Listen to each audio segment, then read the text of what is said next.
सर्वांना नमस्कार. मकर संक्रांतीच्या सणाच्या दरम्यान मोठ्या प्रमाणावरती लोक पतंग उडवण्याचा आनंद घेत असतात आणि तो आनंद निश्चित घेतला पाहिजे. परंतु बऱ्याच वेळा पतंग उडवताना मांजाचा वापर केला जातो, की जो मांजा जो आहे तो अनेक अर्थानं जो आहे तो घातक आहे.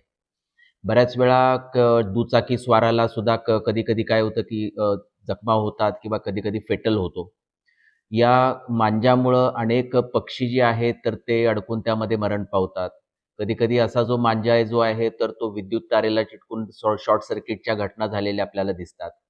या संबंधामध्ये माननीय जिल्हाधिकारी महोदय यांनी एक मनाई आदेश पण काढलेला आहे. त्यामुळे मांजाचा वापर करणं, वाहून नेणं किंवा साठवणूक करणं याला प्रतिबंध करण्यात आलेला आहे.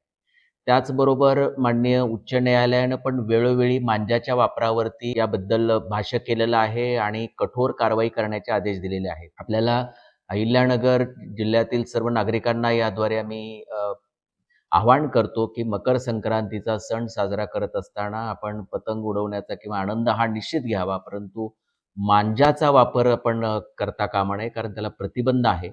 आपणही करू नये आणि इतरांना पण आपण त्याबद्दल अवगत करावं, अशा पद्धतीचं आवाहन आम्ही आपल्याला करतो. धन्यवाद.